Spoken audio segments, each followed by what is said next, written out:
Welcome to Eggs and Hamstrings. We are here to talk about the two favorite things that we enjoy, which is food and fitness.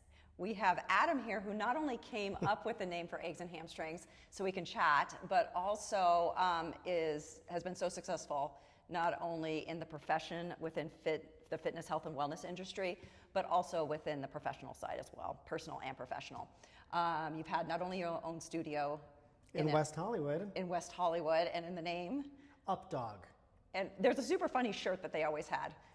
Well, we answered the phone, "What's up, dog?" And our shirt said, "What's up, dog?" It was very cute. It was, yeah. So I've heard quite a few fun stories. So not only did he have his own studio in LA where he was a teacher not only to the stars, but he's also a teacher of teachers and has done some trainings all over the world. So he's taught all over the world, and now we have the joy of having Adam here in Idaho. So I wanted to get some feedback from you on that, on what are some differences from going from the city of LA and all of the crazy fun things to now being here in a smaller town, teaching not only at 208 Sweat 208, Yes.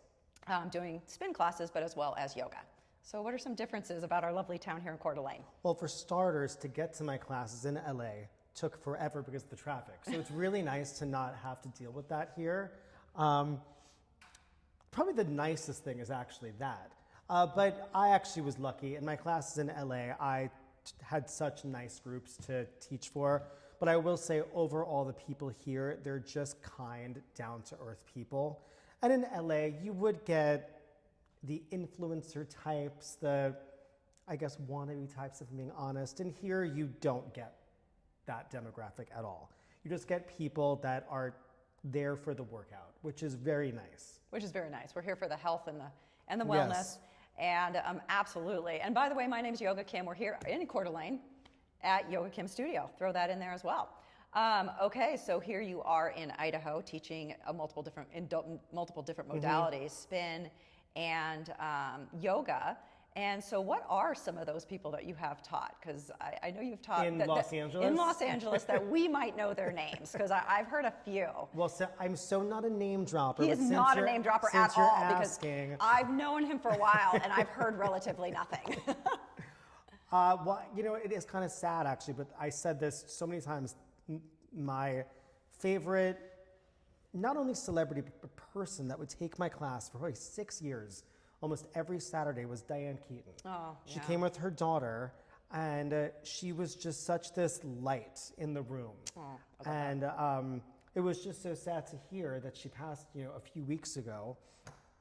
But what you saw on screen was her. Oh, I love that. And it was just so amazing having her in the room. And of course, everybody knew that it was Diane Keaton. She's like a legend. Absolutely.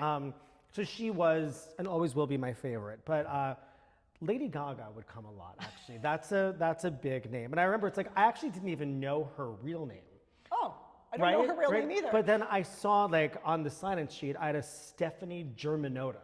I'm like, that's a name. Oh, that's a fabulous name. And then I realized in the next morning, oh, that's Lady Gaga's real name. Oh, wow. See, super fun. So you didn't even know half the time. You're like, I didn't even know these people were in my class. Well, she would come a lot with Bradley Cooper when they were filming A Star is Born. Oh, yeah. So, and they were another group that, when they walk into the room, they're very famous people. So people knew that it was them. Wow. And same with Jake Gyllenhaal. When he would take class, people just knew that it was him. Yeah. And it was just funny. Did it throw off the dynamic in the room a little bit? I was going to ask you because that. People were very aware, and I think that people thought that I was maybe nervous to have them there. And yes, I was in that first class. It's like, wow. Yeah. Hopefully they like class. They like me. Mm-hmm. Because really, it's when you're teaching class, there's an element of you want them to like me. Because absolutely. So once you got past that, it was just nice having them there. Mandy Moore would come a lot. I don't know if you know who she is, but she was on that show, This Is Us, and she was a singer back in the 90s. Our favorite time, our favorite decade, the 90s. Hilary Duff would come a lot. Okay, yeah. See, I haven't even heard all these names yet. Go for it. Alicia Silverstone. Oh, yeah. So, but it was Los Angeles. It's Los Angeles, they're everywhere. That's just part of teaching. They're everywhere. Yeah. Yeah. So when people leave here, people are always, even, oh my goodness, the last class we just had It was a phenomenal, everybody was having so much fun, even in Pigeon, and we get done with the class, and we're talking about how hard the course sequence was, and how funny that joke you said was, or how we worked so hard, or oh my gosh, your playlist. So if you could describe your class on the reason people keep coming back in maybe 3 words. Fun. Oh yes, I agree. Challenging. Yes. Welcoming. Fun, challenging, and welcoming. Absolutely. If Very I could pick inviting. 3, I feel like those are the top 3. Which is why so many people come. We had a brand new student today, and a lot of my people bring them to Adam's class first because it's just phenomenal. They have such a great time. You're always encouraging, and it's just fun. She got done and she said, that was so much fun. Thanks, Kim. So, You're blowing me up. Well, that's why you're here. That's why you're Yoga Kim. We're absolutely incredibly just so lucky to have you here. So moving from our lovely, well, actually, so you do, coming back from fitness, and you're talking about your teaching days, all your teaching experience, which you have decades of, as well as what is your personal experience in fitness? You're obviously very fit. You're very strong. If you see any of his stuff, he's incredibly strong. So we obviously know you do yoga, because I know you come to my classes and you're here all the time. And you obviously teach spin, take spin. What else do you do to stay healthy? To stay healthy, I lift weights probably 5 times a week. Wow. I teach, right now I'm teaching 2 cycling classes a week, but I have a bike at home. So I'll do that probably 3 times a week. And then, in addition to teaching my yoga classes, I'll take your class twice a week. Yes. So when you say that out loud, it definitely sounds like a lot of stuff, but the thing is that I love doing it. It's not like I dread it or overdo it, which it probably sounds like I do. I genuinely love working out. So I feel blessed that is in my DNA. Well, coming from somebody who teaches a lot of classes, and still teaches a lot of classes, you used to teach so many, I think even more than I teach now. Yes. Like how many classes a week The was most in LA was probably in the mid-20s. Which is high. That was a lot, but my a studio I was teaching at was brand new and I was the lead instructor, and at times it was just 3 instructors. Yeah. So we had classes from 6 a.m. till 6:30 p.m., like 9 a.m., 8 a.m., noon, 2 p.m., and I was teaching so many classes, and to the point where I actually had to have surgery on my vocal cords. I was teaching so many classes. Which is why when we do teacher trainings, I actually brought you up as an example on how to protect yourself when you're teaching, because we've had this discussion before where you just almost get excited. You do have to still teach from your diaphragm. I get excited, and then first thing I usually heard is my voice. It's not my body. It's not, oh, my body's sore. It's my voice. Yeah. So that must have been challenging. Yeah, it took a while to recover from that, but it's fine now. It's obviously fine now. You teach us constantly, and over at 208 Sweat as well, or Sweat 208. I apologize, Sweat 208. Sorry, I keep on saying that wrong.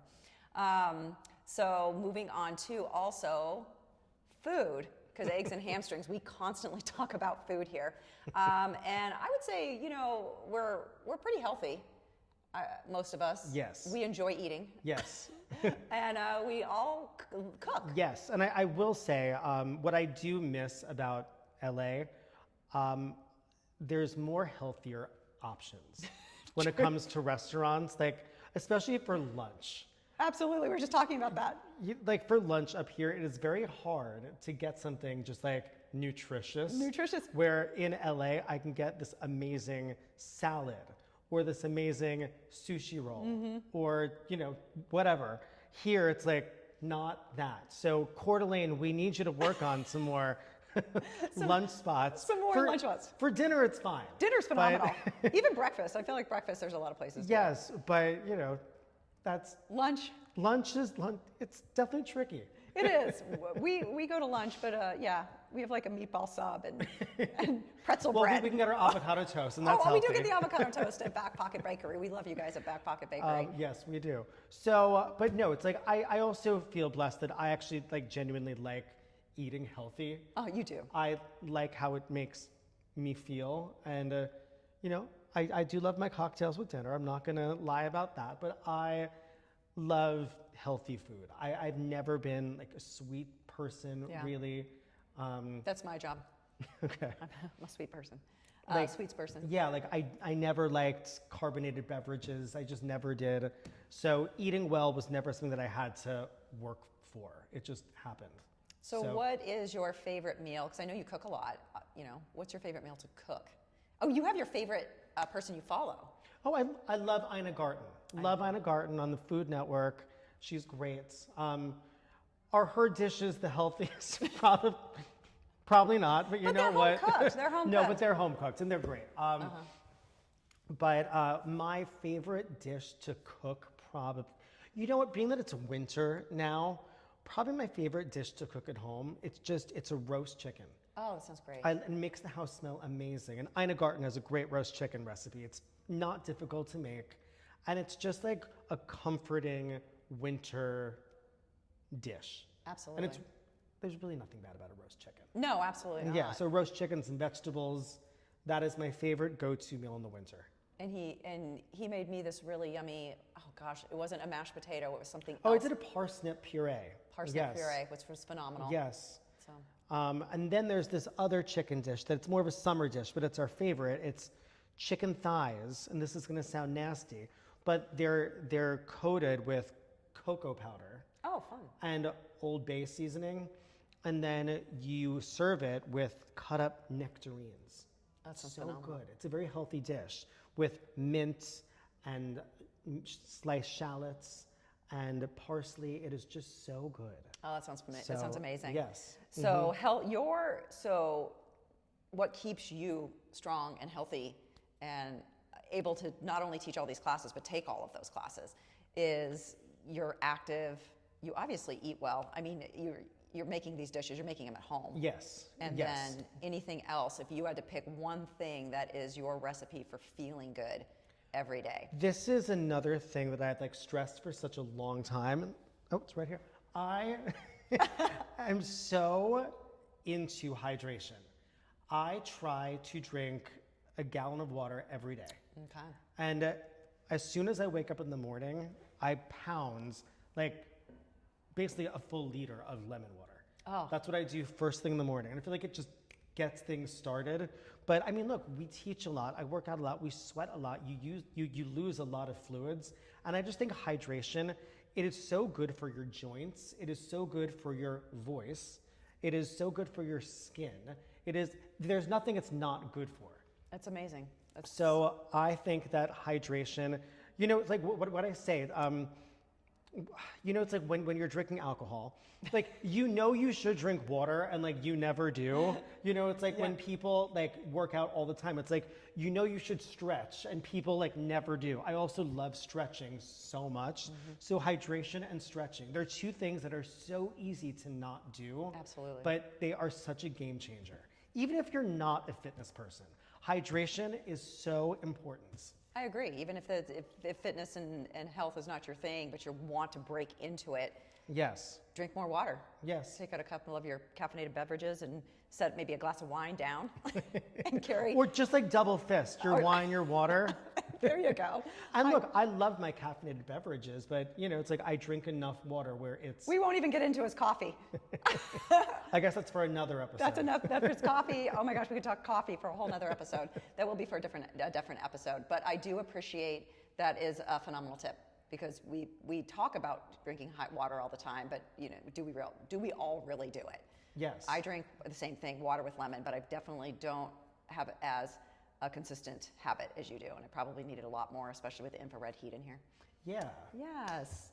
Well, we wanted to make this short and sweet and introduce Adam, and he will be hosting and doing all the fun little talks on our favorite things, food and fitness. Okay. So welcome to Eggs and Hamstrings. Thank you so much, Adam. Have a great rest of your day, guys. Bye. Bye. It was great.